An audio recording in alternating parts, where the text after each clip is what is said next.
Good morning, everyone. I call the meeting of the Climate Resilience and Land Use Committee to order. It is Thursday, February 12th at 9:30. Oops, I'm supposed to gavel after I say that, but it's okay. Diego, will you please call the roll? Good morning. Avalos. Present. Canal. Ryan. Novick. Here. Murillo. Here. Thank you. And Diego, will you please, or Claire, will you please read the statement of conduct? Good morning and welcome to the meeting of the Climate Resilience and Land Use Committee. To testify before this committee in person or virtually, you must sign up in advance on the committee agenda at portland.gov/council/agenda/climate resilience and land use committee or by calling 311. Registration for virtual testimony closes 1 hour prior to the meeting. In-person testifiers must sign up before the agenda item is heard. If public testimony will be taken on an item, individuals may testify for 3 minutes unless the chair states otherwise. Your microphone will be muted when your time is over. The chair preserves order. Disruptive conduct such as shouting, refusing to conclude your testimony when your time is up, or interrupting others' testimony or committee deliberations will not be allowed. If you cause a disruption, a warning will be given. Further disruption will result in ejection from the meeting. Anyone who fails to leave once ejected is subject to arrest for trespass. Additionally, the committee may take a short recess and reconvene virtually. Your testimony should address the matter being considered. When testifying, please state your name for the record. If you are a lobbyist, identify the organization you represent. And finally, virtual testifiers should unmute themselves when the clerk calls your name. Thank you. Thank you, Claire. We have 2 items on our agenda today. First, we'll be considering the Public Infrastructure Environmental Code project, and then we're going to continue our discussion about the PSEF Climate Investment Plan and the funding proposals we heard during our January committee meetings. I want to be clear for folks that are watching this that it's just a 30-minute discussion for us to have sort of an overview and time to digest all of the proposals that were brought to us, because last time we got a lot of information and then we didn't have time for discussion. I frankly don't think that we have the votes to move any of the proposals forward out of committee, so likely, it'll go to council, and then if it gets changed, it will happen at full council, not here. But we as councilors just need time because of quorum issues to discuss things in committee, and we can't find space to do that otherwise. So that's part of why we're doing that discussion, just in case community members were anxious that things were changing or moving forward here. And with that, Diego, will you please read the next item? Item 1, adopt the Public Infrastructure Environmental Code project to streamline environmental zoning regulations to accommodate needed infrastructure projects and support ongoing natural resource management. Amend Code Title 33. Thank you so much. And it looks like we have a staff presentation for about 30 minutes, and we have 1 person signed up for testimony afterwards. Has that been updated? Okay, great, thank you. So yeah, if you guys want to go ahead and start your presentation. Good morning, Chair Murillo, Co-Chair Murillo, Novick, and Council committee members. My name is Patricia Diefendorfer, and I'm the Chief Planner in the Bureau of Planning and Sustainability. It's nice to see you today. Thank you for having us here today. This item before you is the Public Infrastructure Environmental Zone Project. This project is a package of zoning code amendments that will amend sections of the code that pertain to environmental zones. The amendments will establish a more streamlined review process for the maintenance, upgrade, and replacement of aging infrastructure such as pump stations, flood control, and other similar public facilities that are owned and managed by public agencies, such as the Bureau of Environmental Services and the Urban Flood Safety and Water Quality District. The project will also allow public agencies to improve the climate resilience of these facilities and allow them to better manage vegetation to reduce wildfire risks and other kinds of risks. The project proposes code changes only and does not change or include any mapping changes, so the location of where environmental zones apply will not change as a result of this project. The majority of the proposed changes will apply to publicly owned facilities, and only a limited subset of the proposed changes will apply to private property. The project's proposals are a result of extensive collaboration with our partner infrastructure bureaus. Later in the presentation, you will hear from bureau partners, including the city's fire chief, who will share more about collaboration and the benefits of these proposed changes as it relates to their work. I also wanted to mention that you may have noticed in the written testimony a couple of requests for additional amendments. These are not new requests. Staff are aware of these requests for amendments and have been evaluating, have met with these agencies and discussed these requests. They have evaluated the requests, but ultimately determined that they would be counter to the natural resource protection goals of the environmental zones. And essentially, the proposal that you have before you is the proposal that was vetted for all of the various issues and is the recommended proposal from the Planning Commission. So with that, I will go ahead and turn it over to staff who will introduce themselves and provide more of the detail on the code amendments. Thank you. So hi, I'm Jeff Cottle. I use he, him pronouns, and I manage the River Environmental Team at the Bureau of Planning and Sustainability. We've been responsible for this project. Go ahead, Daniel. And my name is Daniel Sobing. I'm an environmental planner at the Bureau of Planning and Sustainability. Which the unit control. So just as Patricia mentioned, the recommended draft that is under consideration at this point is recommended by the Planning Commission. So back in August, we had completed our both a hearing and work sessions with the Planning Commission, and we then incorporated amendments, some minor amendments that they made through that process, and then completed released and published the recommended draft for public review. And that recommendation is to adopt the Public Infrastructure Environmental Code project, the recommended draft. And in that document, there are a number of chapters of Title 33 that are listed here that are we proposing zoning code changes. As Patricia said, it doesn't have, this project is really just, it's entirely a code project. So those changes to those code chapters are the whole of the project. Go ahead, Daniel. So because environmental zones are a little technical and somewhat archaic for some people, we want to go through and do a little introduction, just lay the land on what environmental zones are, what the project is, what the environmental zones are, how they work, to set up a baseline for the review of the proposals in the recommended draft. We had a few minor potential amendments for your consideration, which we'll review, and then as Patricia said, we have a few invited remarks from our Bureau partners. Next. So what is the Public Infrastructure Environmental Code project? Really, as we've mentioned, it's just a set of zoning code amendments in those different chapters that were listed to really focus on improvements that we could make to allow for future public infrastructure upgrades, and also to address management of vegetation and on public property, so that there's no concern over ensuring that specific things that are beneficial for the natural resources are, subject to environmental zones. Where we think those changes are appropriate, we are changing the code to allow them. Go ahead.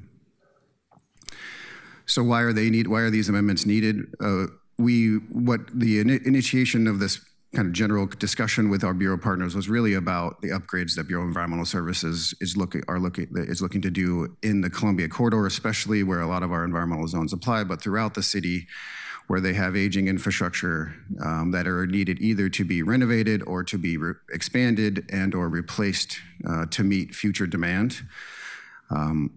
So we also recognize, and through conversations with the Water Bureau and Fire Bureau, we recognize that there's a need for change related to protection of especially water infrastructure from the potential for wildfire and other risks that are related to climate change.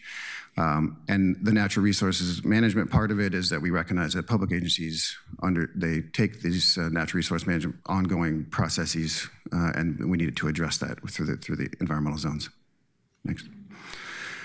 So what are environmental zones? Really, they are specific chapters of the zoning code that establish requirements as to how development can happen in and around rivers, streams, wetlands, floodplains, forests, and the map on the right just shows the distribution of our different environmental zones. I'm just going to quickly go through them at a basic level. So this on the right, the map shows there's the conservation overlay, environmental conservation overlay zone, this also often referred to as the C zone, and the environmental protection zone, or the P zone.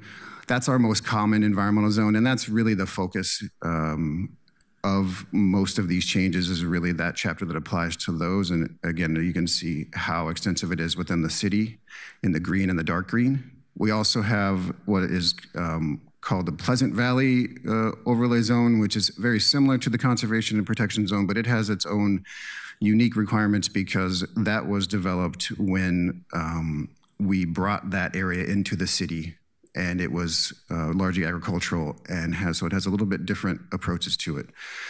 The changes in the Pleasant Valley, the proposed changes in the Pleasant Valley overlay zone are really more for consistency, as you see there on the slide. We aim to have as much as possible while also recognizing variation across the city. We try to have consistency in our regulations throughout the city. So the Pleasant Valley changes are really changing the conservation and protection overlay zone requirements and ensuring consistency with the Pleasant Valley. Next. So statewide planning goals require us to address the Willamette River different from other resources within the city. And so we have a separate overlay zone that applies to the Willamette River, which is the river environmental zone. And again, these changes that are proposed for the river environmental zone are largely for consistency and with changes that we were making into the environmental zone, again, so that there is a kind of generally consistent approaches throughout the city. So just to set the table, we've been working on natural resource management for a very long time, going back to 1989 with the first sort of natural resource management plan that applied to the Columbia Corridor industrial area. And so over time, on the left here shows all of the individual projects that either established or have updated our environmental zones over time. All of the environmental zones are really aimed at ensuring that we stay consistent with state and regional requirements. So at a statewide level, largely for these areas that we're talking about, they're subject to the environmental zones, the conservation and the protection zone. We need to comply with Goal 5. So Goal 5 includes natural resources, historic resources, cultural resources, but it has rather prescriptive approaches as to how you have to address Goal 5 natural resources. And so we consistently aim with our projects have to comply with those processes. In this case, we just need to show that the code changes that we're making are consistent with that, again, because we're not expanding the E-zones. Subsequent to our requirements, or sort of underlying or supporting our compliance with Goal 5, Metro, our regional government, established Title 13 in 2006, and that basically is a kind of an implementation measure for jurisdictions within the metro area, for the region, to comply with Goal 5 for identified resources they have identified throughout the region. And so we comply with Title 13, and as a result of complying with Title 13, we comply with Goal 5. And if we want to protect areas, any other natural areas outside of what's in Title 13, we have the ability to do that.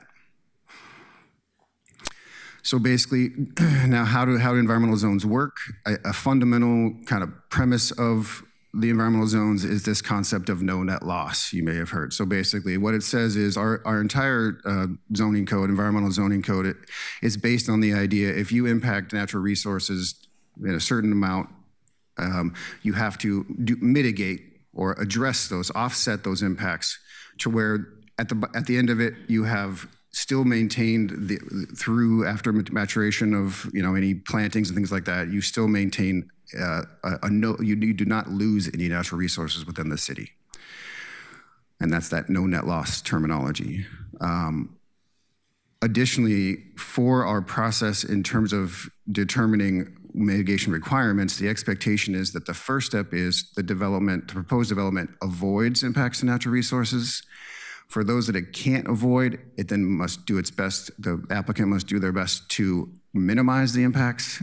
And then after those two steps are taken, then there is mitigation that must be addressed. So mitigation can either be specifically on site or off-site, and where available, and hopefully we look to, I think we've talked previously here at the committee and council, we'd like to expand the use of mitigation banks as another alternative for off-site mitigation rather than having to place all of the mitigation on site, especially on challenging sites.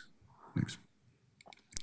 So this is a rather dense slide, but we just wanted to convey the steps that are taken by permitting and development in terms of evaluating whether an action is subject to the environmental zone requirements. So the first step is it strictly exempt? There are a lot of things, including operations, maintenance, even replacement in most cases, as long as the structure doesn't expand, where the E-zone requirement, the environmental zone requirements do not need to be met. You basically are exempt from that. You still have to meet your other permit requirements, et cetera, but essentially the E-zone requirements, environmental zone requirements do not apply.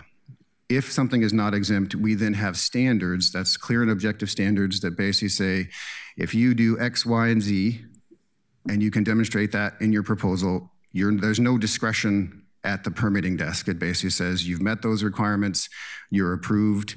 It's a relatively quick process, and it's largely completed within the context of your other building permits. If those standards can't be met, then we go into land use review, which we refer to as discretionary review, where there is more interpretation from permitting and development to make sure that's where the avoid, minimize, mitigate process really applies. It says, you look at different alternatives. Are you choosing the least impactful alternative, and then mitigation is determined. So that takes a longer process generally, but we are limited, other than if there are issues that we need to get additional information from applicants, et cetera. That's a maximum of 20-day turnaround for the environmental review. So we just wanted to sort of demonstrate all this, just to quickly go through an example site. On the right here, you can see we basically, in this theoretical site, we have a vacant developable site. It has a stream that runs through it. There are some protection zone on the stream and around the stream, a buffer around there with, in the P zone, and then the C zone, which again is a much more developable zone, where the P zone is much more strict. And then there is an area that's outside of the E zone. So when this really is about what an environmental review looks like. The first step is, so you might have an original proposal that is brought to permitting and development that says, oh, we want to put the building in the back northeast corner of the lot. That would require us to place a driveway that's going to cross a stream and remove 5 large trees, right? So then they go to permitting and development, and they have to, through the environmental review process, look at other alternatives as well. And so something like, you can envision this alternative proposal that says, no, we move the building as much as possible outside the environmental zone.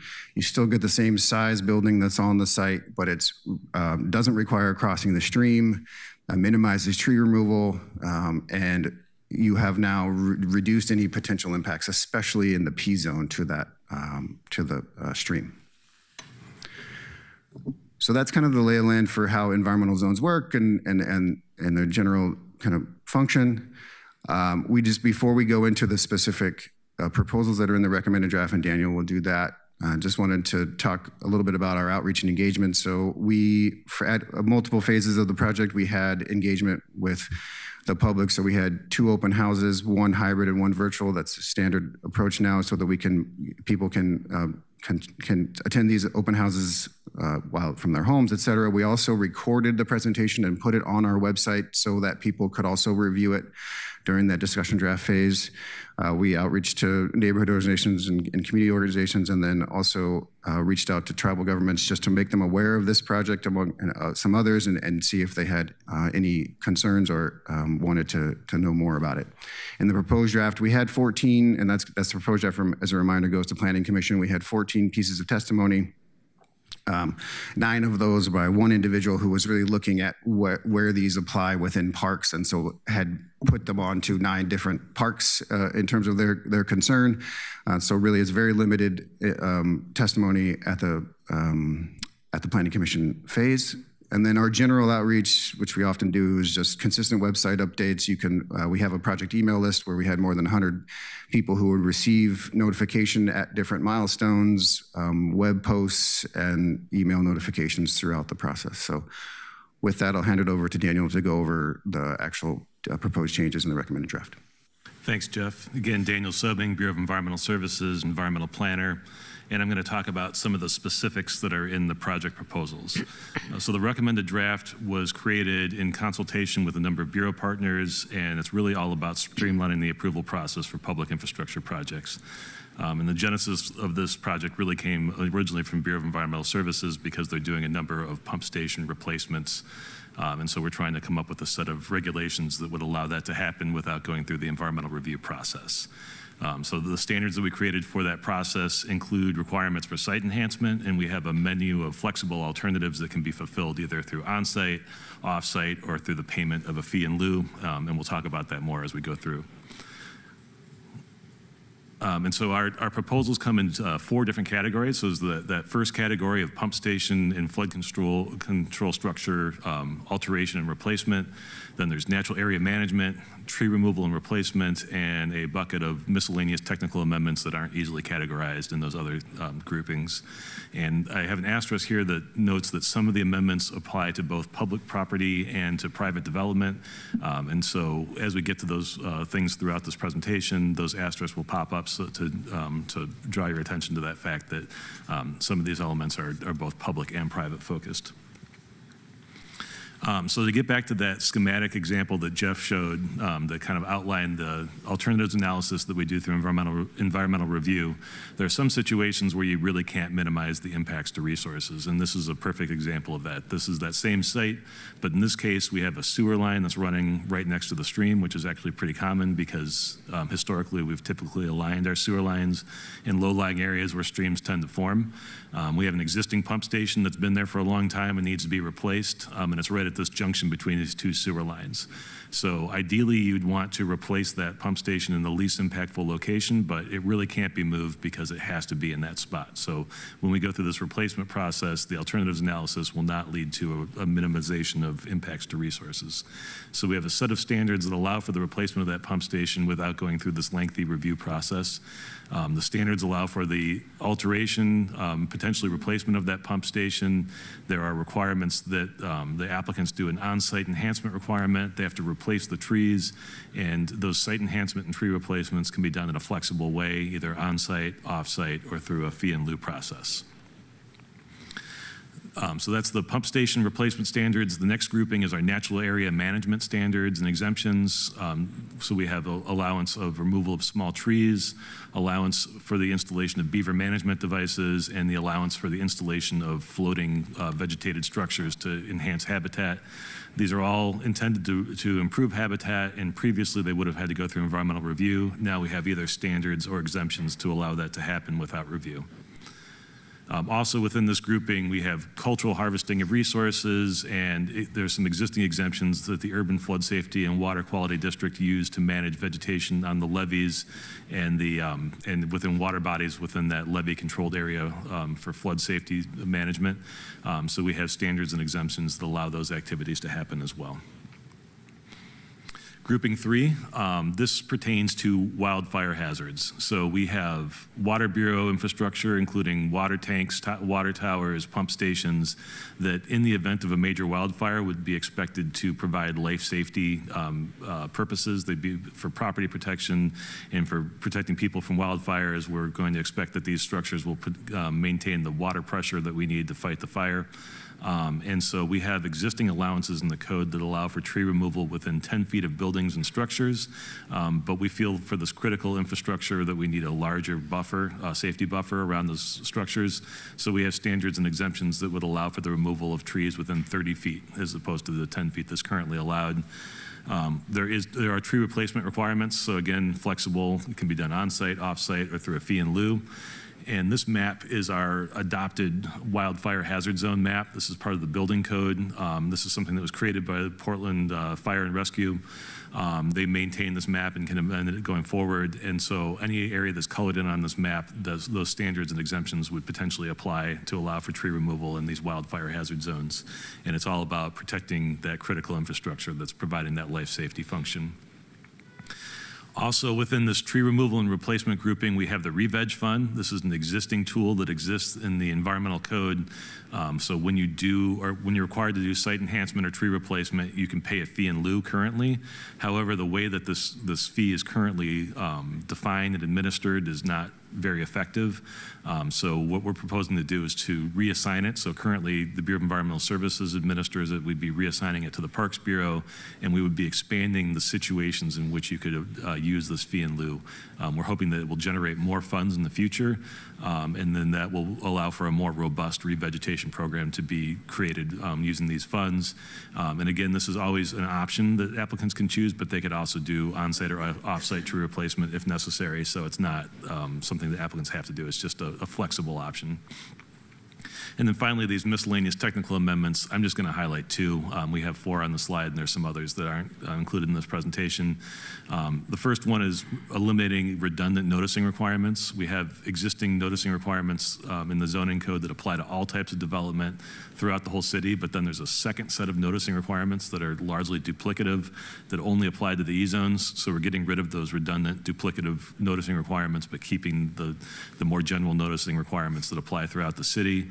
And then I'll also talk about the accessory dwelling unit setback. So we have an existing standard that allows, when you do development on a site that has an E-zone on it, you could build your building right up at the edge of the road doing 0 lot line development. You can reduce your required front setback to 0.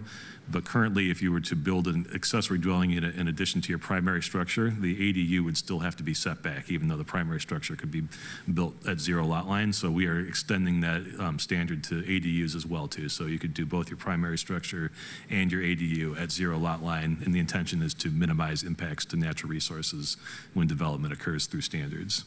And I'm going to turn it back to Jeff to finish this up. There you go, next slide.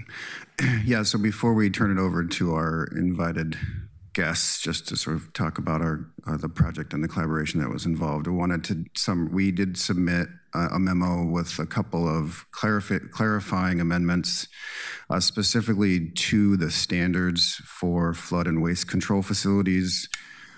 Essentially, since the time that the Planning Commission made its recommendation, we continued to coordinate with the Bureau of Environmental Services, and we wanted to make a few changes to the standards to be clear that the city bureaus do have the ability to replace these facilities as long as what we have placed is the maximum expansion of an existing facility can be 3,000 square feet, but basically, originally, the current code is really about alterations to existing development, and so we just wanted to make sure, and through talking it through further, we thought that the code changes were important just for making sure that there was consistent implementation at permitting and development.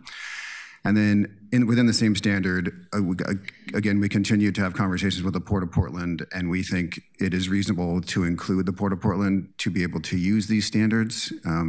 As Patricia mentioned, so we proposed adding the Port of Portland there. As Patricia mentioned, the other request that they have is related to an exemption that applies to the Urban Flood Safety Water Quality District, and we think that exemption, which would have no environmental review, is not appropriate for the Port of Portland, mainly because we developed those exemptions for the Urban Flood Safety Water Quality District, and they manage large amounts of land that are for levees within the Columbia Corridor. And though the Port of Portland does some of this work, it's really not their primary focus, and so we don't think it's appropriate to include them in the exemption, but we're happy to provide this option that allows them to use standards in a quicker approval process as compared to the requirement to go through environmental review. And I think with that, I will invite our guests up. So we have Fire Chief Lauren Johnson, and we have Elizabeth Reese-Cadigan from the Bureau of Environmental Services.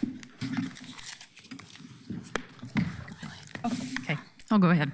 Thank you, Patricia and planning staff, for the presentation. And good morning, honorable chairs, counselors. For the record, I'm Lauren Johnson, the fire chief. I'm happy to have just a few minutes to speak on the behalf of the Fire Bureau to show our support for this project. There are a number of benefits associated with the proposed changes, but my goal is to help you to understand the relationship between these code amendments and our ability as a city to protect Portland's water infrastructure from wildfire. Across the country, we've been experiencing changes in wildfire intensity and spread, and in the Willamette Valley, The climate's becoming hotter, drier, and more windy. The wildfires that Oregon has experienced over the past few years have proven to be faster moving and harder to control. So even now, when we're enjoying this unseasonably nice winter weather, we as a Fire Bureau, along with our partners in emergency management and other fire authorities across the state, are planning for a drier summer season. We rely on the city's infrastructure, both in our day-to-day activities as people living and working in Portland, but also for a firefighting water supply.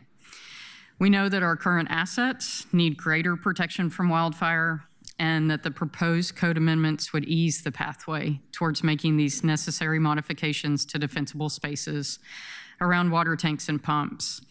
Clearing a larger path around these areas gives us a better chance to maintain a clean drinking water supply, as well as allow for critical firefighting operations to be sustained during a large wildfire event. The part of this project that is related to better protecting our water infrastructure was led by Angie Kimpo from the Water Bureau and Kim Kosmas from the Fire Bureau, along with staff from the Bureau of Planning and Sustainability, Parks, and Permitting and Development. This kind of collaboration for the public good across bureaus is remarkable, and it's exactly the kind of work that I'm excited to do.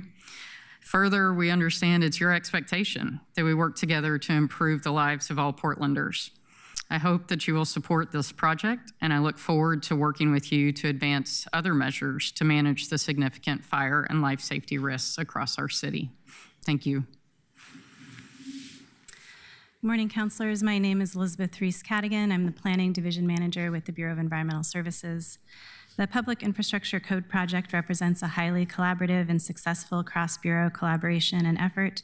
BPS, PP&D, and the infrastructure bureaus have been working across our service areas to address regulatory and operational hurdles that infrastructure bureaus face when providing critical services to our community and protecting public and environmental health. As stewards of natural resources and one of the bureaus responsible for citywide compliance related to natural systems, BES is collaborating closely with BPS on environmental zoning regulations. While we are staunch proponents of effective environmental protections, BES operations, including both maintenance of natural areas and the rehabilitation of built assets, are significantly impacted by E-zone requirements. Currently, environmental reviews often add significant costs, delays, and need for additional consulting support to projects that are essential to keeping our rivers clean and protecting public health. And more often than not, these environmental reviews result in no additional mitigation or environmental benefit beyond what BES would already ensure as part of the project. BES owns or maintains almost 100 pump stations, many of which are in environmental zones or other overlay zones. Pump stations, to serve their purpose, must be placed at low points in our system, which often coincide with areas near water bodies or wetlands. These features are also often protected by E-zones. We anticipate that the number of our pump stations in E-zones will increase in the future with new zoning proposed under the Columbia Corridor and Industrial Lands Environmental Overlay Zone project, especially since more than half of our pump stations are located in the Columbia Slough area. A significant portion of our pump stations are old and in need of upgrade or replacement. The most common reasons for pump station expansions are to support future development and ensure safe working conditions for O&M staff. In the existing code, there are no standards that apply to work on pump stations specifically, so projects in the E-zone have been required to go through environmental review. The new language proposed as part of this project will add a standard that will apply to replacements or alterations to pump stations only when the added disturbance area is relatively small. The hope is that this standard will allow our more minor pump station projects to proceed without lengthy and expensive reviews while still providing mitigation for impacts. We worked closely with BPS to develop code that we hope strikes a balance between protecting important natural resources while still allowing necessary public infrastructure upgrades in an efficient, cost-effective manner, ultimately benefiting ratepayers. These code improvements also include amendments to explicitly allow routine natural resource stewardship activities by BES and parks to ensure healthy forests and prevent flooding, clarifying code allowances to ensure compliance for our day-to-day operations. We thank BPS staff for prioritizing this project, appreciate you hearing it today, and look forward to your approval. Wonderful. Thank you all so much for your presentation, for your time. We do have one person signed up for testimony, but before we get into that, do folks up here have a technical question to ask the panel keep it technical so that we can have the testimony person. Yes, Councilor Novick. Thank you, Madam Chair. This is sort of a technical question. I'm curious about the port being added after this had gone through the Planning Commission.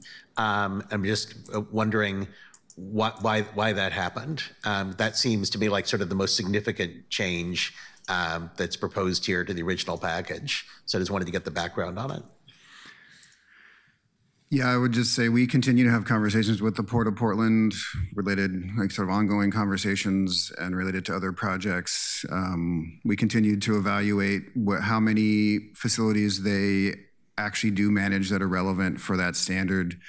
And through those conversations, just decided that we thought it was appropriate, although, like I said, because similar to the same question about the exemption that applies to Urban Flood Safety Water Quality District, I don't know how often it comes up for them, but again, to make sure, to provide an option as long as they meet the requirements of the standards, we thought it was appropriate to add them to the standard. I just want to make sure, the Planning Commission didn't evaluate and reject that request? It's sort of a request that sort of evolved after the Planning Commission met?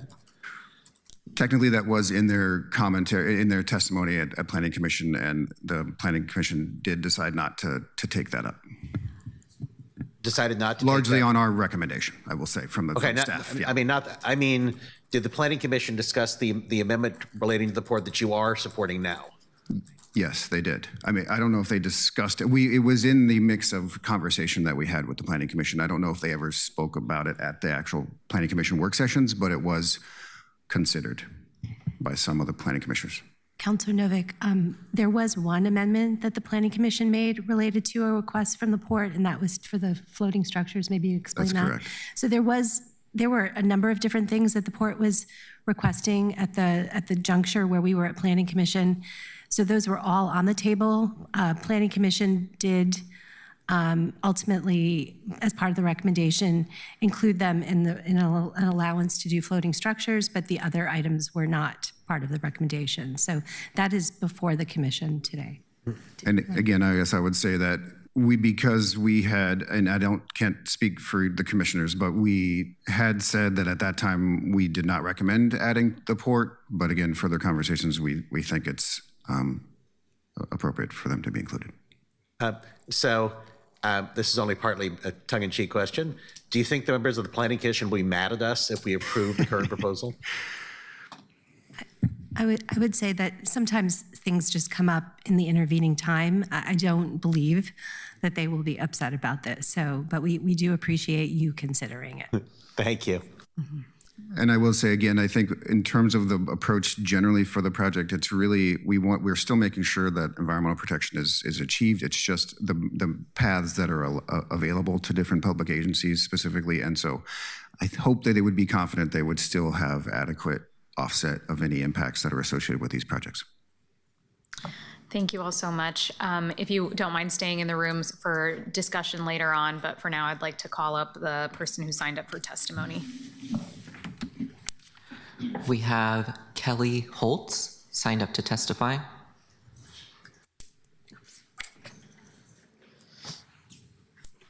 Good morning. Thanks so much for being here. Morning. Good morning, Chairs Novick, Murillo, and committee members. Thanks for letting me testify today. My name is Kelly Butler Holtz. I live in a floating home at the Oregon Yacht Club. I also serve as president of the Waterfront Organizations of Oregon. That's WOO to our friends.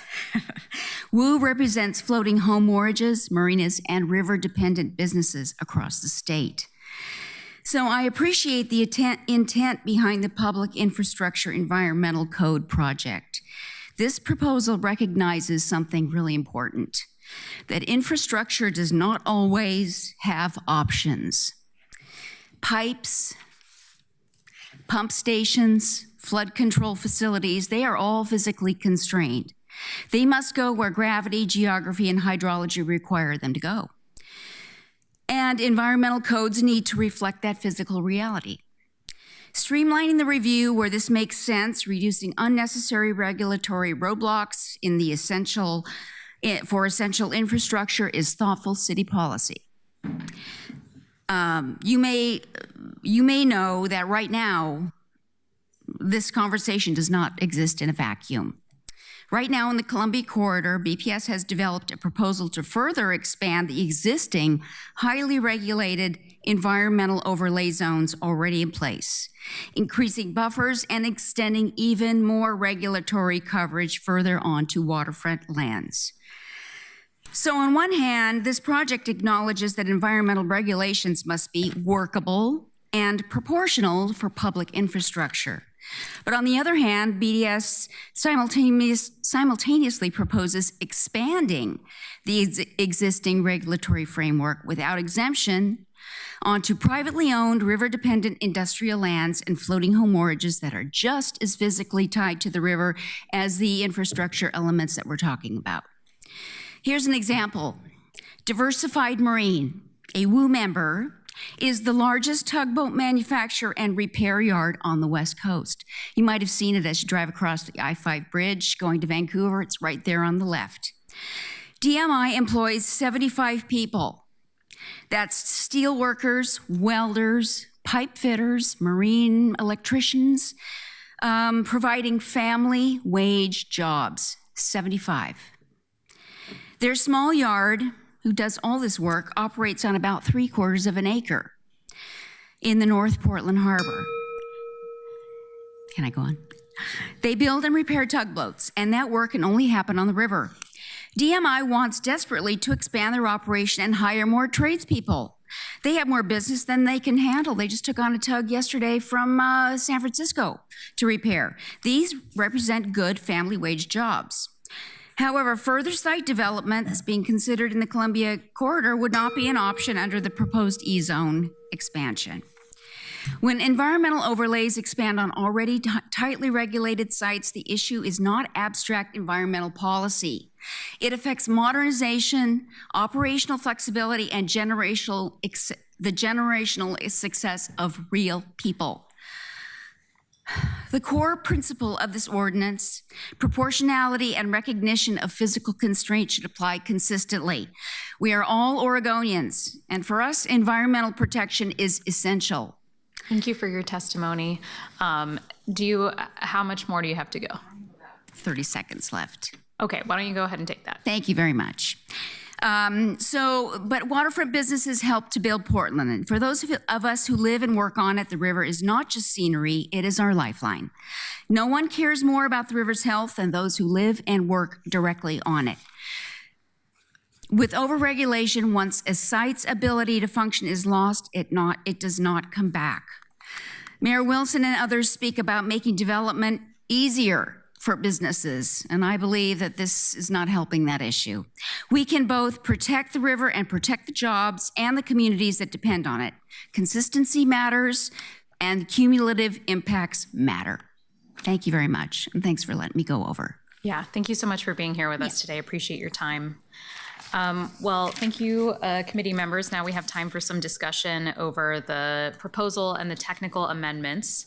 I see Councillor Avalos has her hand raised, so yeah, we'll start with you. Thank you. And I do have questions if the folks want to come back up. I just wanted to hear from testimony first, see if it informed some of my questions. All right. So to start, I'm wondering if you can give me some examples of climate resilience projects that have been delayed under the current code and would move faster under this ordinance. Can you give me some broader perspective on what that looks like? I mean, I think fundamentally related to the removal of trees, especially, and this is what the conversation we had with the Water Bureau, is that a lot of these facilities, especially you can imagine like in Forest Park and other areas they're placed within heavily treed areas. And as Daniel mentioned, right now you can remove trees, especially native trees is what we're talking about. You can remove trees within 10 feet of a structure, that's just allowed.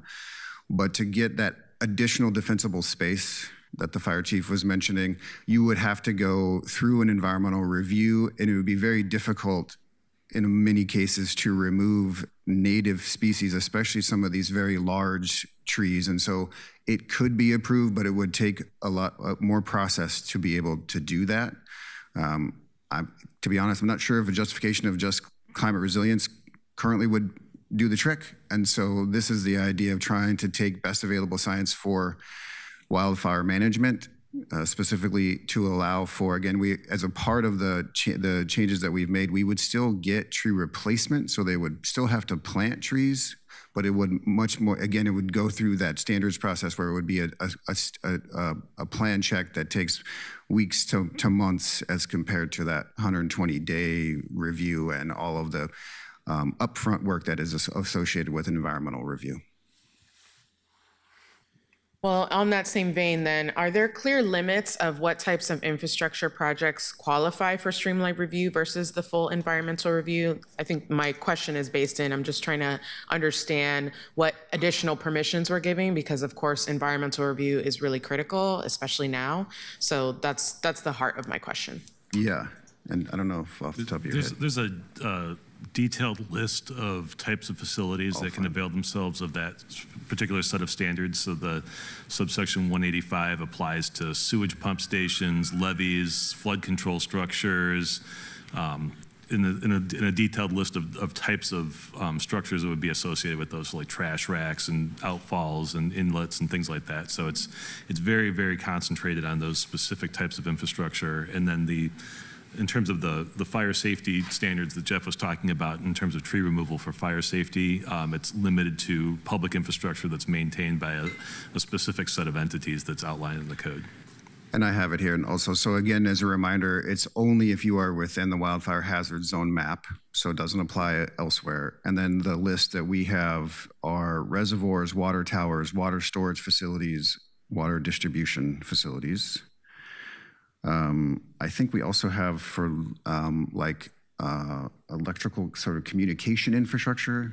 I'm a little confused by where don't we have communication infrastructure? So there's some other things, again, that are more focused on in the case of electrical substations. This is the list, sorry. Yeah, water towers, reservoirs, water and sewer pump stations, electrical substations, and emergency communications broadcast facilities. So again, you have to be one of those things, and you have to be within the wildfire hazard zone in terms of where we're allowing this additional removal of trees around these facilities.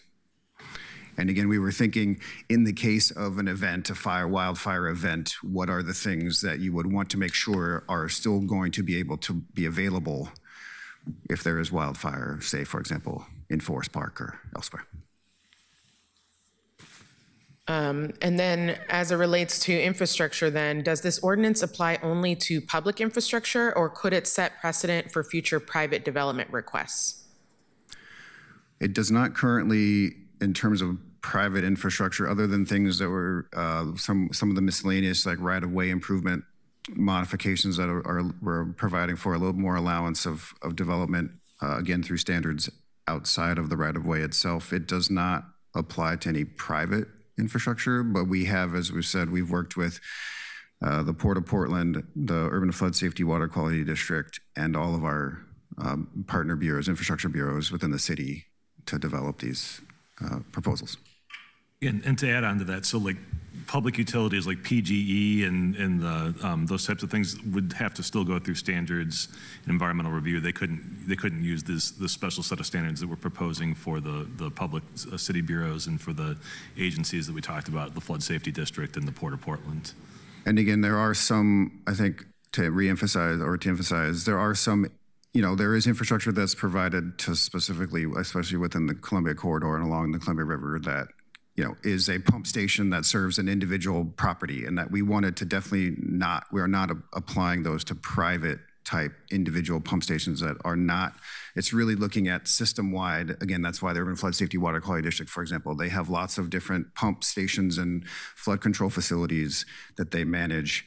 So that's the type of entity that we're really looking to address. Great. Thank you for answering my questions. Colleagues, I am inclined to support this. I think my questions are clearly just trying to ensure that we're not unintentionally setting new standards that private entities could take advantage of because, as we know, we kind of have this larger discussion in the city about expediency versus, protection. And I want to make sure that we're keeping that at the center because ultimately my goal is to protect, our environmental assets, to ensure that we cannot cut corners, especially at a time where we really need to get much more succinct in how we are protecting with our policies. And so, but thank you for answering those questions. That gives me some clarity and some confidence to support this. And I think moving forward, just know that that is going to be a continued ask as we try to streamline our zoning and code and all of that. It's critical that we not bypass environmental protections while we do that. So thank you. Thank you, Councilor Avalos, and thank you all so much for answering those questions. I don't see anyone else in the queue. Does anyone have any follow-up questions on the amendments or the process before we move those amendments forward? I've been told that you're supposed to wait an uncomfortable 8 seconds because that is how long it takes for people to raise their hands.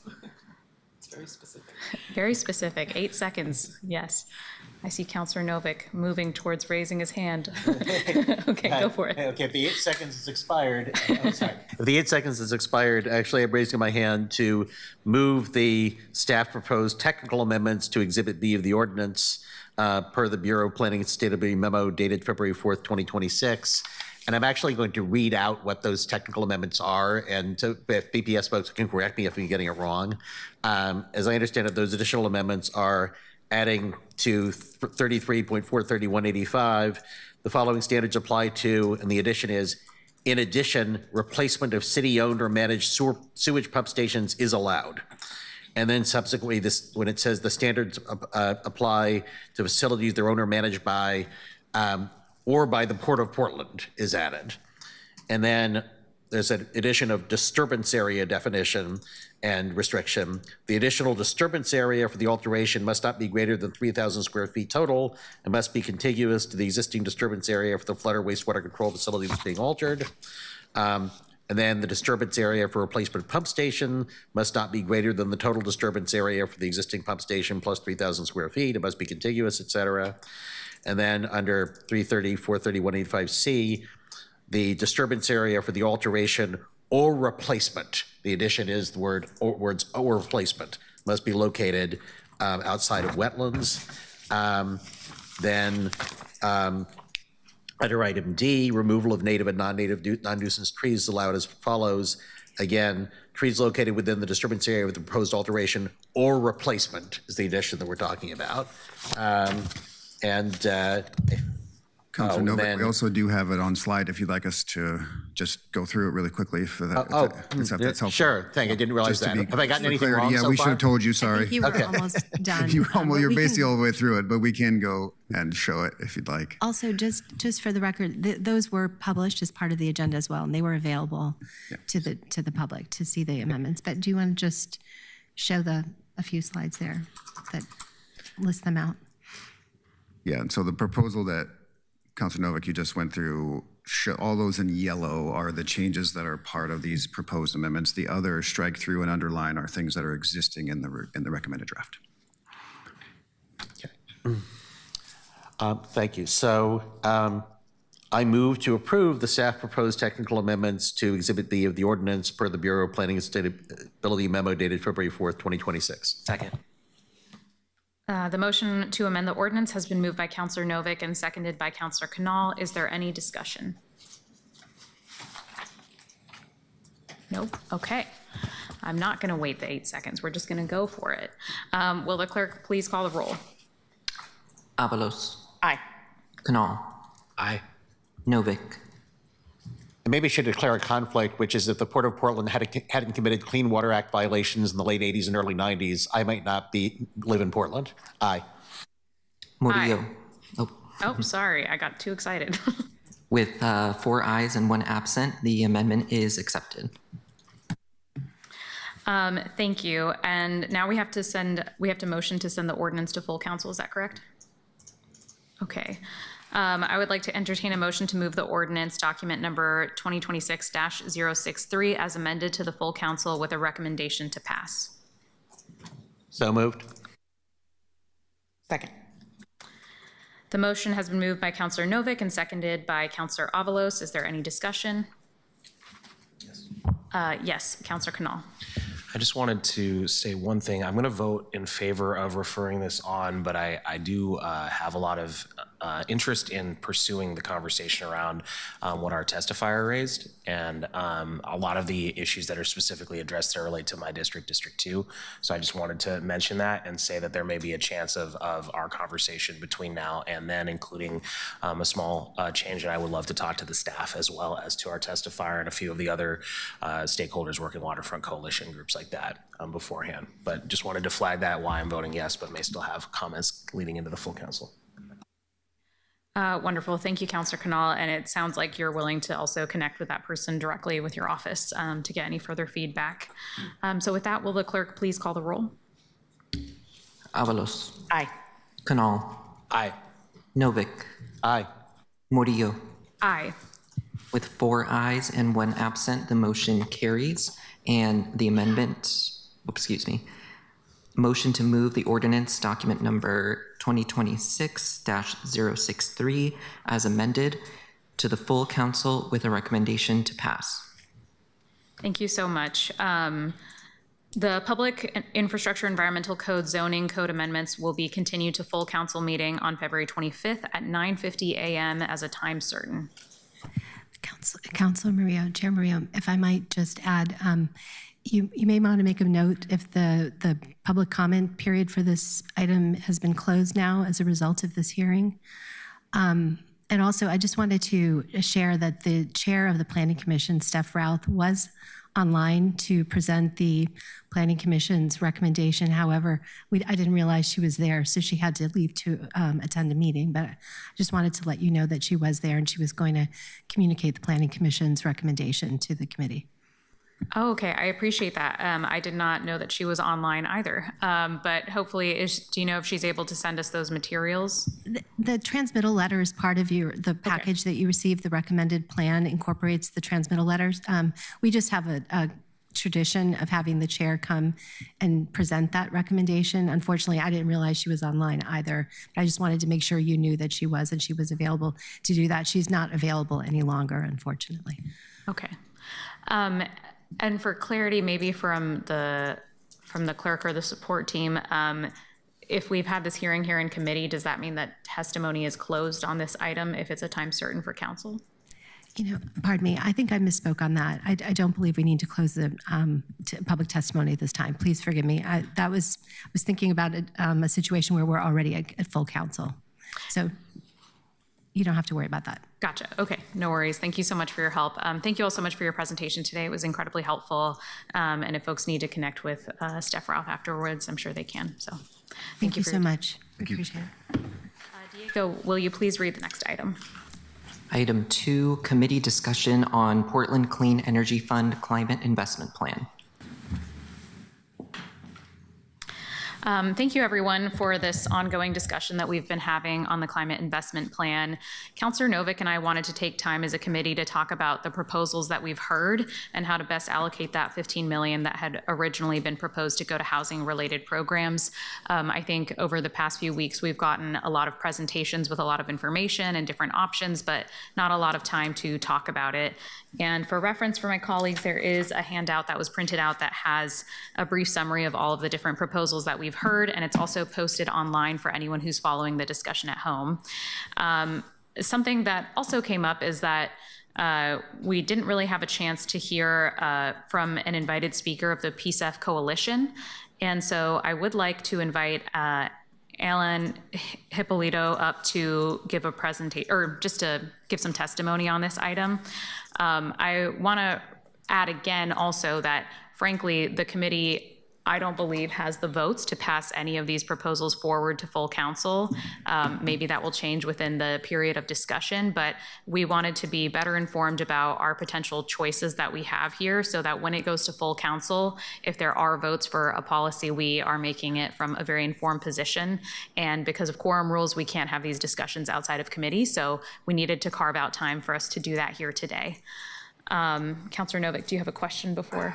I just wanted to note that this committee did send to full council the package of amendments that PSF brought forth without the amendment moving the $15 million.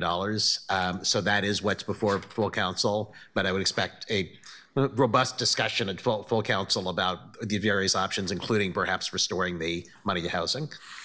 Thank you so much for adding that clarity. I appreciate that. And with that, if you would like to present now, we would really appreciate hearing from you. Thank you. A mi gente, buenos días, consejeras. Me llamo Alan Hipólito. En palabras de su amigo y el mío, Rey España, es una bendición estar hoy aquí con ustedes.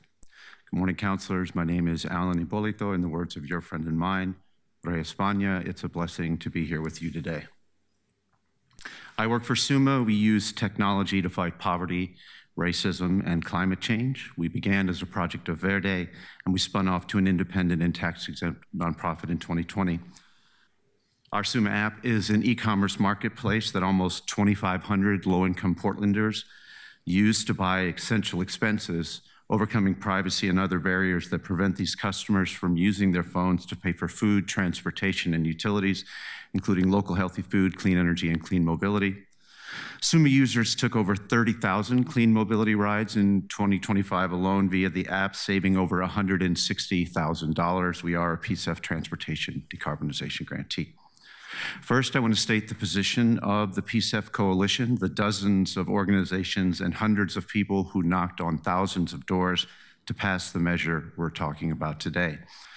Our position is that the $15 million should be reallocated from SP 13 to SP 1 as recommended by the PSF committee and its process that began with the June 2025 evaluation subcommittee of the PSF committee appointed members through public comment from community October to November 25, with the PSF committee recommending these CIP updates to City Council December 2025. Second, we support the advocacy of Path Home, SEI, and others about the clear benefits of this allocation, and that housing versus transportation, we believe, is a false frame for this discussion, that the true frame is there was a process, it looked at the totality of the CIP and its investments, and made recommendations to move resources from certain strategic programs to others.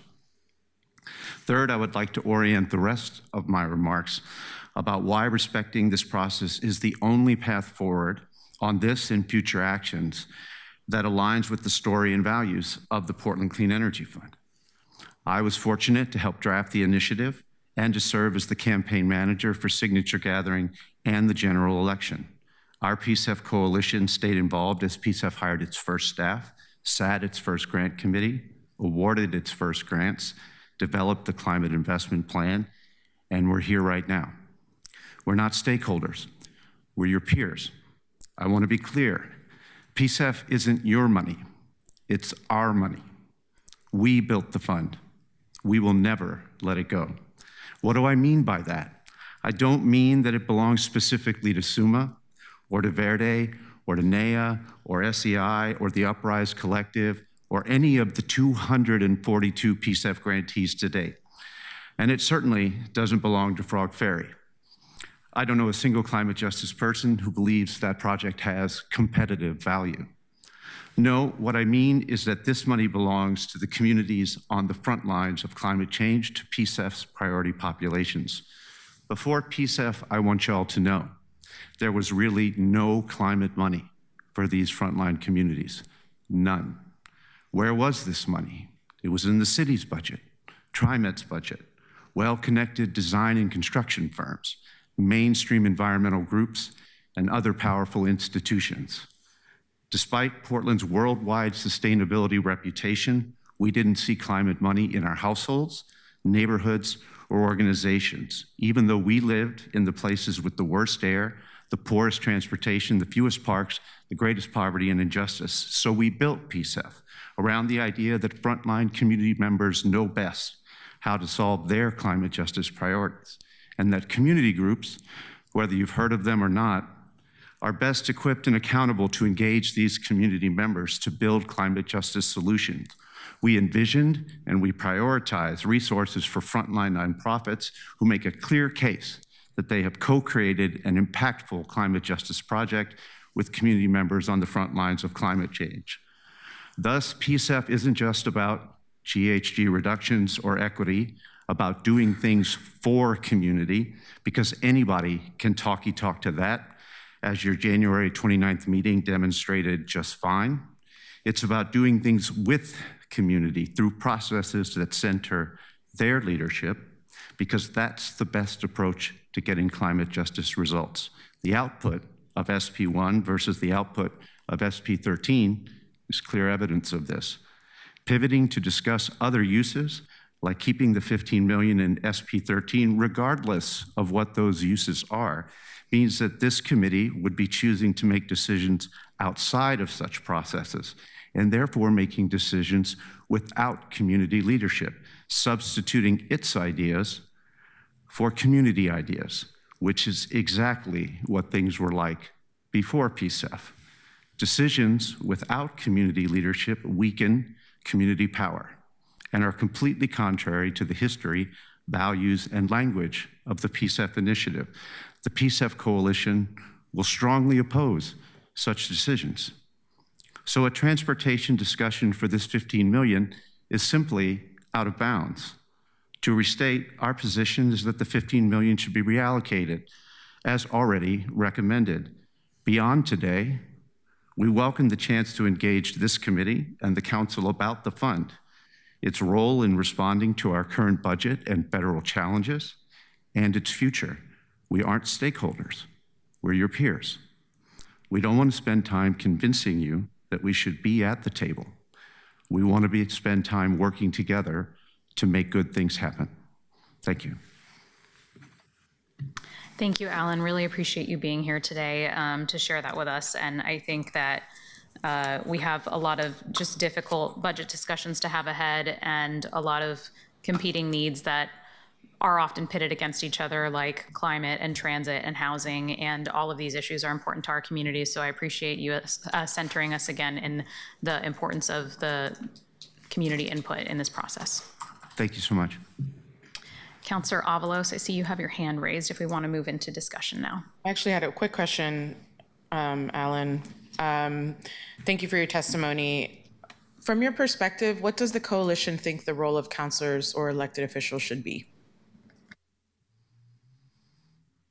Well, as I said, we're certainly happy to have that conversation moving forward, right? You have unique responsibilities. The voters have trusted you to manage the entirety of the city, not just the fund.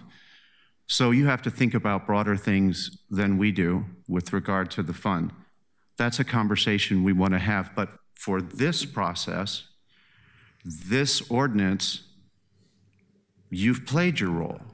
There was a process. It went through the channels that had been created so that this committee, this council, could have input. So it's not as if we're saying, this is our decision, not yours.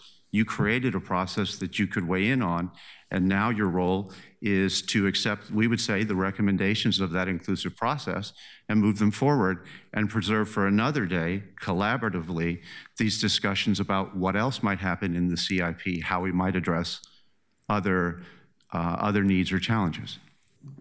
Thank you so much. All right, thank you. Appreciate that. Just wanted to ask you while you were still up there. I have a couple of thoughts and a couple of questions.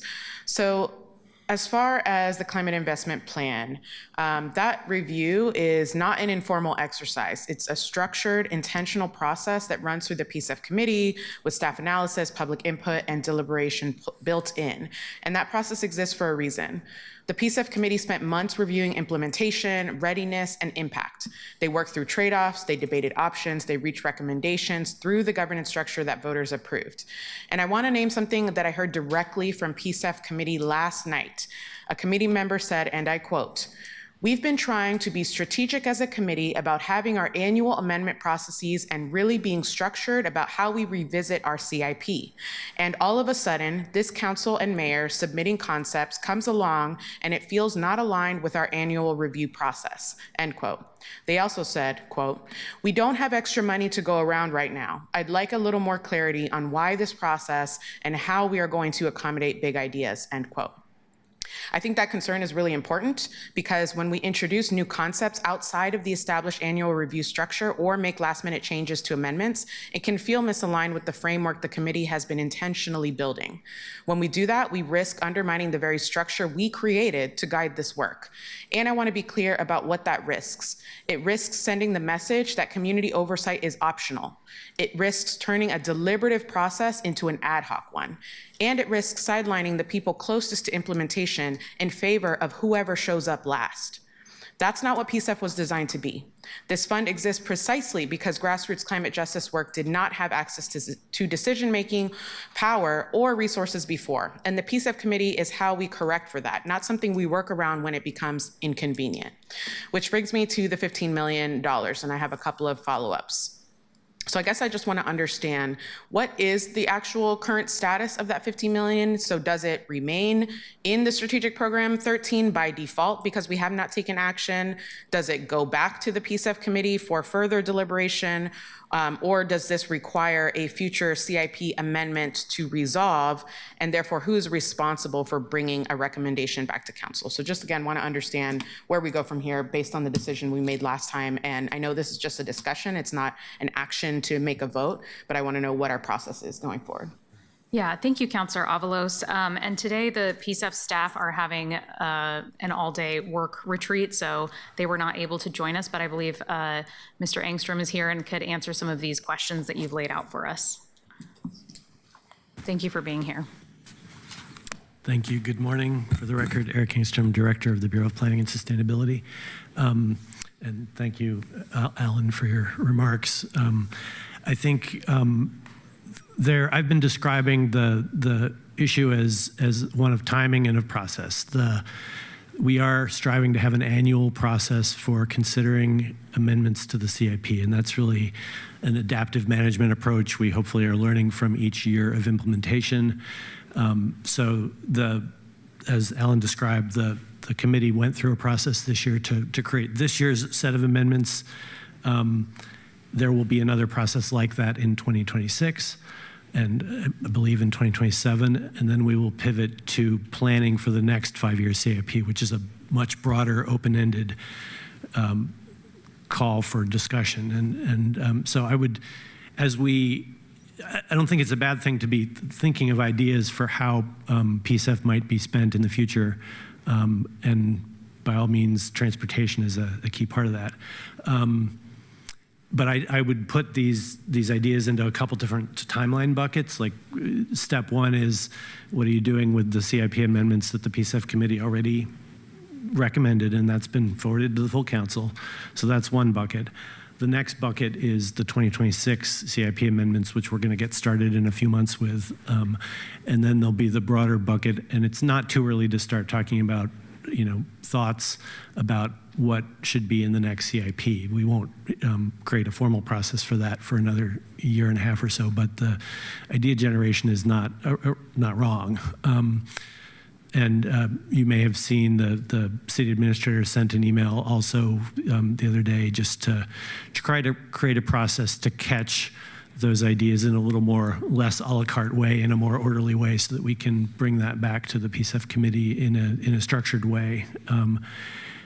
We know that each year in the budget process, council inevitably talks about the PSEF fund and its role, and so we know that will happen again this year. We're not inviting an open-ended dialogue about ideas during that process, but we know it will happen anyway. And so to create a process for channeling and bringing those ideas back to the committee, we are trying to do that with the understanding that there's not new money available without unallocating to existing programs. So again, I would see it in these different buckets of time of the ordinance you already saw, the next 2026 CIP amendment process, and then future amendments to the next CIP or the future creation of the next CIP.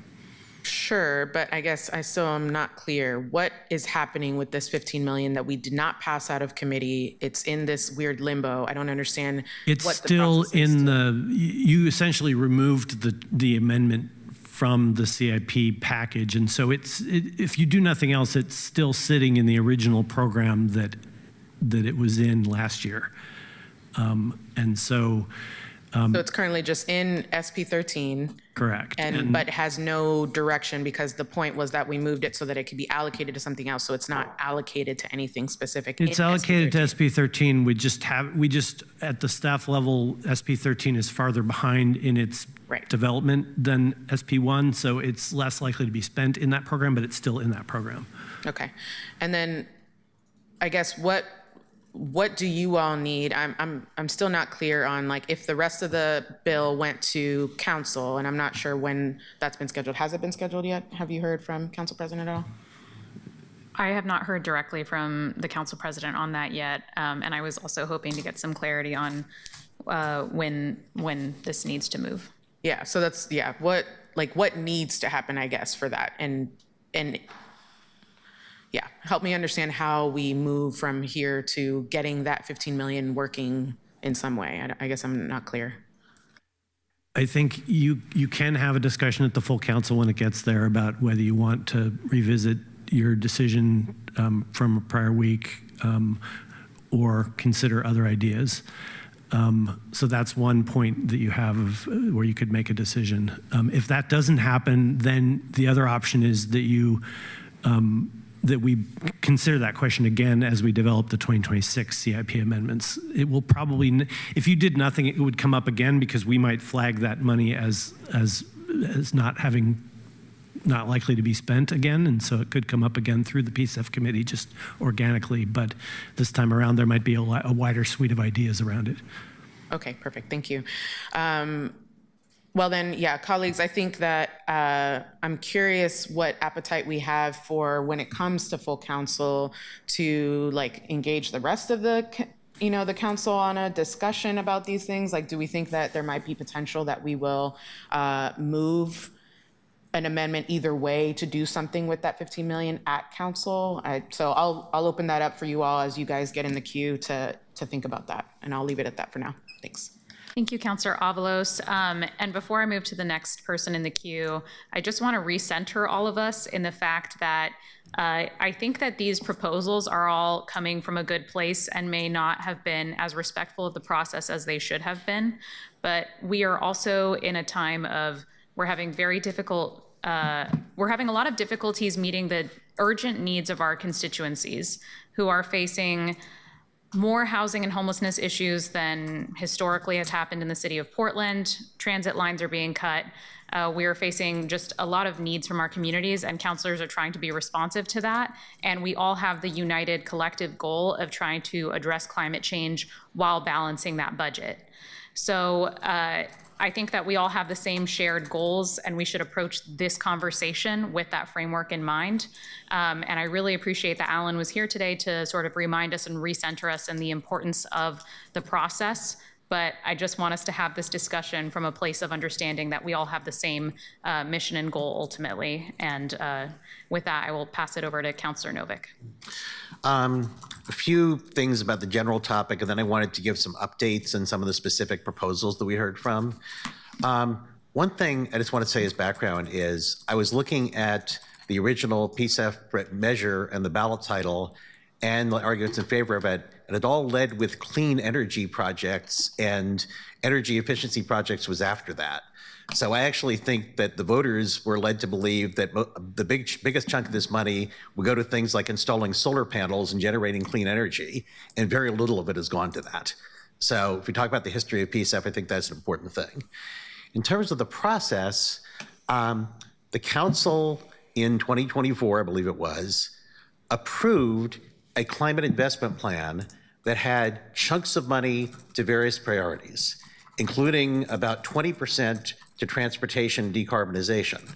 Now, to me, that's absurdly low because transportation is not only 40% of our carbon emissions, it is also a much larger cost to low-income communities than home utilities are. So I have always argued that we should have more investment in transportation. But having said that we're going to spend 20% of the money in transportation, and council approved that, to me, it's a big deal for the staff and committee to propose that some of that be moved out of transportation. To me, it seems like if we'd approved a children's levy proposal where we said 60% of the money will go to kids 0 to 5 and 40% of the money will go to kids 6 to 18, then a change to that moved some of the money one direction or the other, I think would be considered to be a big deal that council should be expected to weigh in on.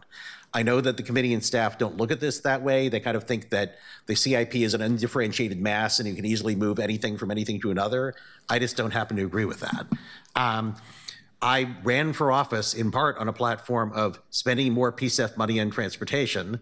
So I think I owe it to the 20,000 people who put me first place in their ballots to oppose efforts to reduce the amount that we are putting into transportation. And I have to say that I disagree with Mr. Hippolito with his contention that this money, the PSEF money, belongs to the nonprofits that put on the ballot. His statement, this is our money. I think it belongs to all the people of Portland, and the people of Portland's elected representatives should have a say about it.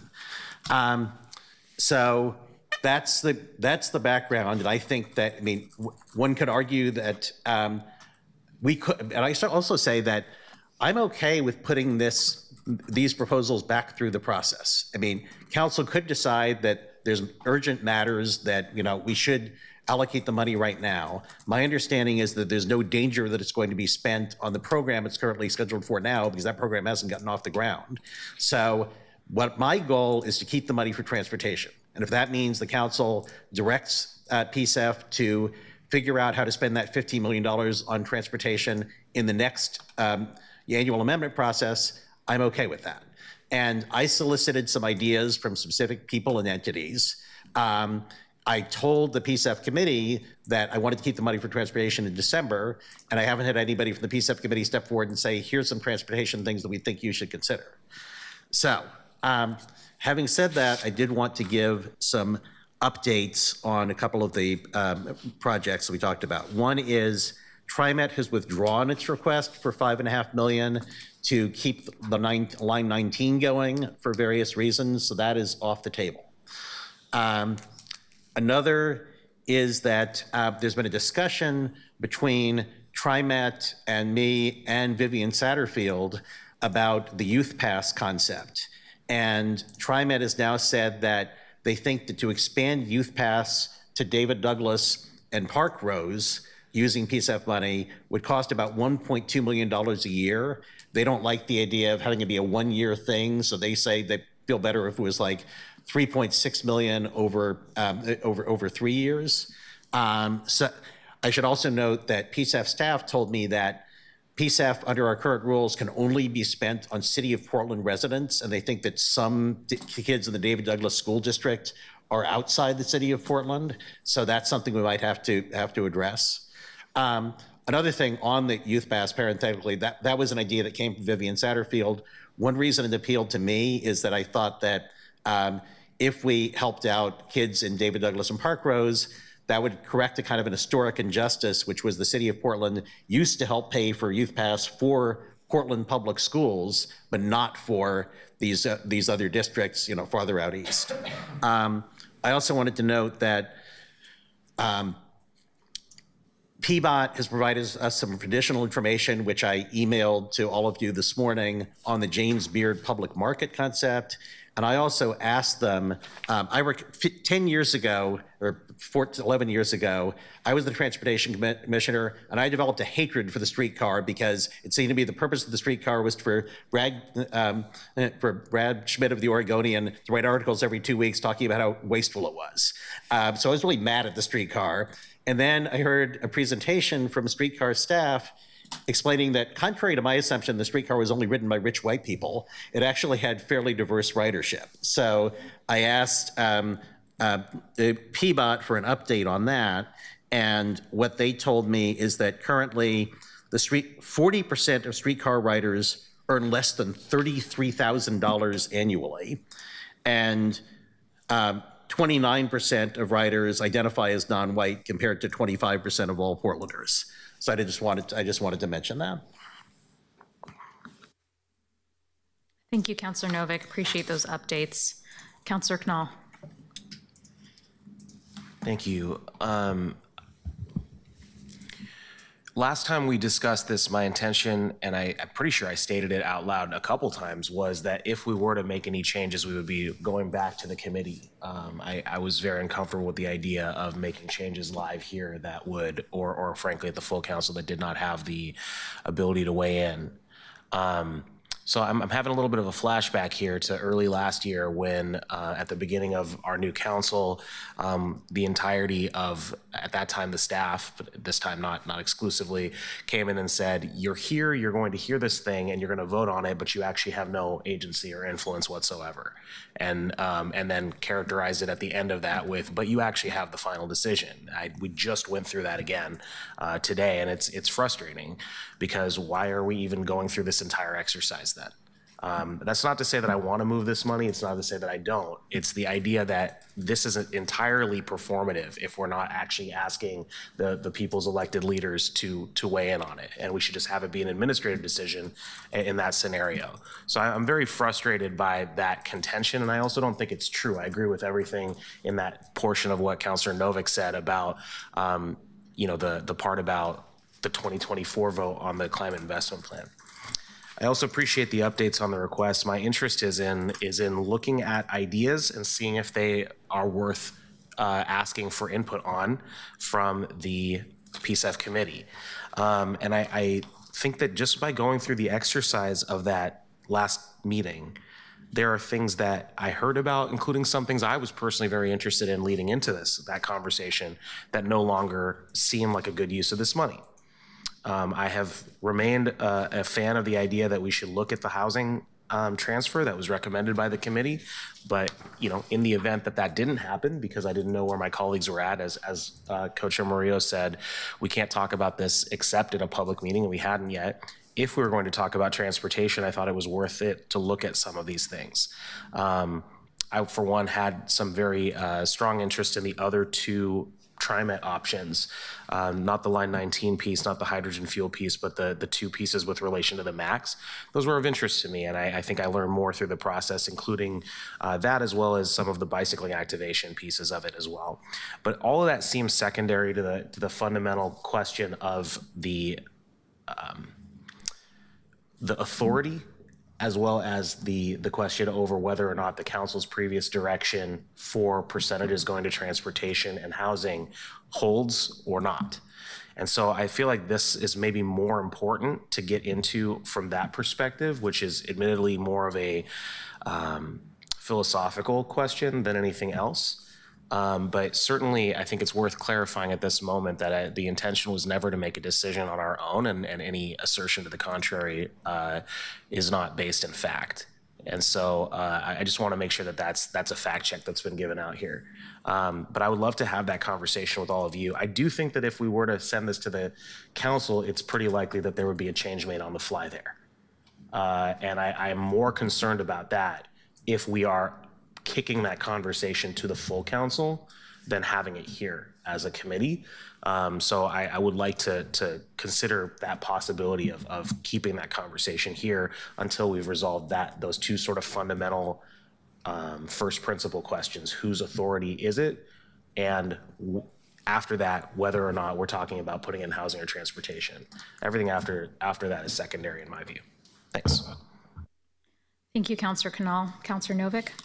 I just wanted to note that I asked the co-chairs of the PSEF committee, I said, my original idea here was that if the committee or full council would like consideration of these transportation ideas, could we kick it back to the committee to do some evaluation? And the committee said they really wouldn't want to do that outside of the context of the annual climate investment plan. They wouldn't want to create a new process in between where they looked at those over the last couple of months. I think that if we want committee input, then what the council needs to do is sort of say, we want to hold this $15 million out over this next year and suggest to the PSEF staff and committee that they consider certain options for it in the next annual CIP amendment. That, frankly, doesn't particularly bother me. I think it's more important to spend the money well than to spend it speedily, but that is the option that we were presented with. By the way, I also should say that I mentioned the discussion we had before to President Dunphy, and I said that since this committee, as Councilor Murillo said, I don't think is going to send a consensus decision to the council, I thought it'd be worthwhile for the whole council to hear a discussion of all of these various options. And one benefit I think we get out of that is that I think it's useful as we anticipate a couple of years from now doing a whole new CIP to get the members of the council thinking about how they view PSEF, how they view people's roles and responsibilities, what they think their priorities are. Thank you, Councilor Novick. Councilor Canal, do you have a response? Yeah, a clarification and then a response. Councilor Novick, are you saying that, I just want to make sure I understood correctly, that your conversations with members of the PSEF committee indicate that they would prefer that we either do it the way they recommended it or hold it out for a year, not make changes, even the ones that would involve their input this year? Is that accurate? Yes, I believe that's accurate. I mean, their preference would be to do what they recommended, but they definitely did not want to have an interim short-term discussion of options. And I don't know actually if it was members of the PSEF committee or Sam Barrasso who said that the alternative would be to just kick it till next year. And since I don't think that there's any danger this money will be spent on the original program purpose, I don't the EV financing program, I think it still would be available next year. So I agree with your assertion that it wouldn't be spent if we left it there, because of what you have described, not only this meeting or last. I do think there's urgency on literally not everything on here, but so many of the items on here, and that's concerning to me. So we're in a little bit of a logic problem, and if I do have this concern that if we sent it to the full council, they would be that it would be more likely that we make a decision without PSEF committee input at that moment than if we did it here. And if they're not interested in doing it unless we wait till next year, then that's a concern to me too. So based on those two factors, I think I'm moving towards accepting the PSEF committee's recommendation and asking that we have the broader conversations I just mentioned, that would moot the conversation, and we should do that in a work session. That's just based on that sort of logic problem that you just laid out. Thanks. Thank you, Councilor Canal. And Director Engstrom, I'm looking at you because we don't have to take any action today, so we can continue having this discussion. It's not urgent at this time, correct?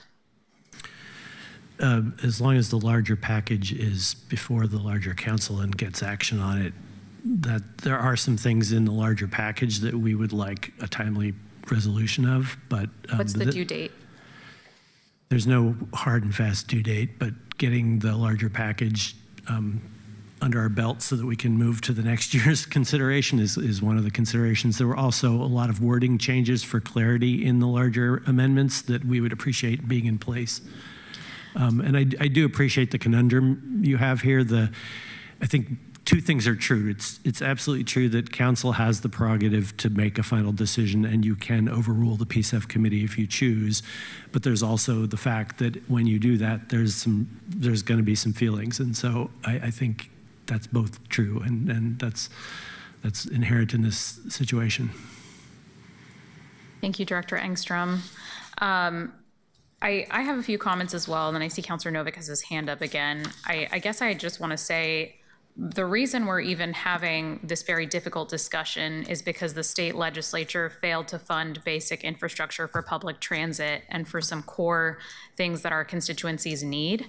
And then we had, or at least I did, and I think a few of my colleagues had a lot of contact from our constituents that were asking, can we do anything about this? Because the state legislature didn't fund this. This is absolutely critical to my life. I can't get to work. I can't go downtown. I can't do all the things that I need to do. So I think that's part of what, created all of these proposals was a responsiveness to those needs from community. But there's also this community board that was created in order to inform us about the possibilities. So I just want to name that tension there. I also feel I would be remiss if I didn't point out the fact that we're having a discussion as a committee about $15 million within the PSEF fund, while a proposal to spend quite a lot more of that is being had in the public eye about the Moda Center and the revitalization there.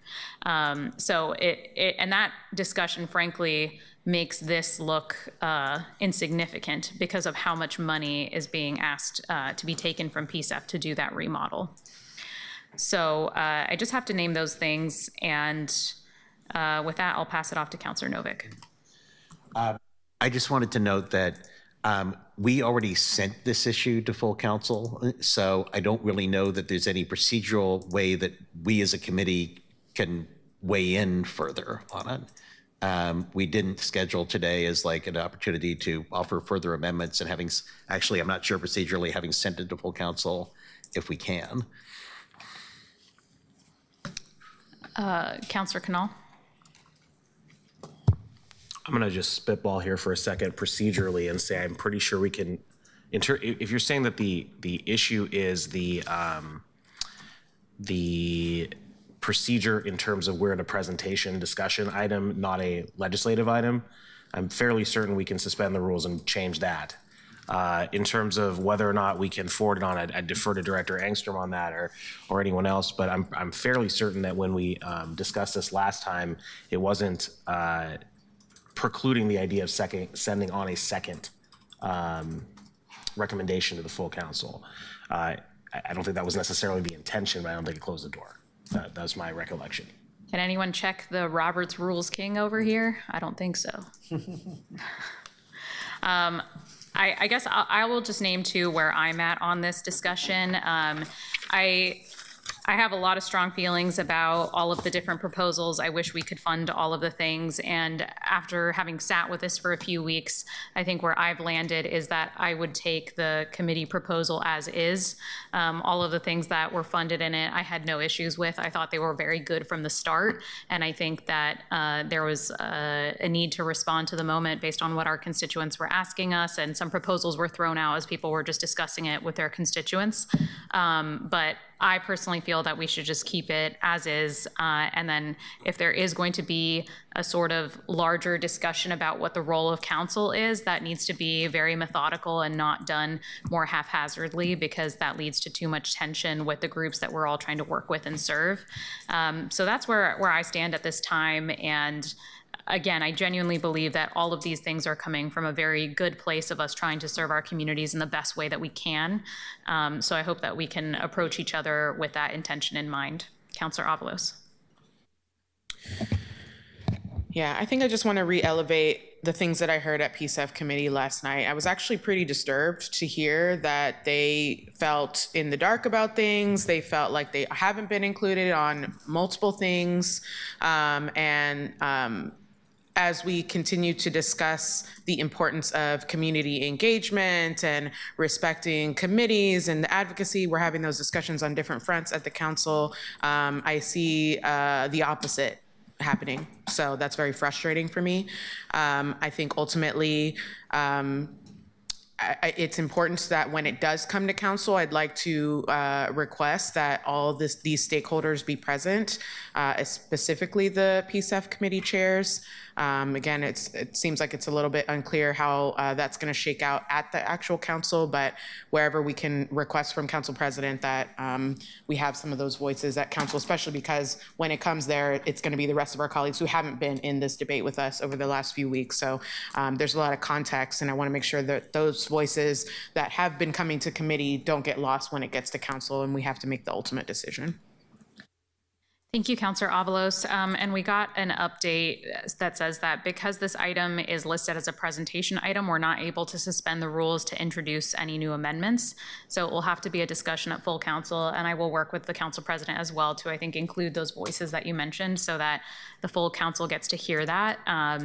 And we will figure out the quorum rules to try to make sure our colleagues are up to date on this discussion before it gets to full council. Councilor Canal. Oh, did you have your hand up?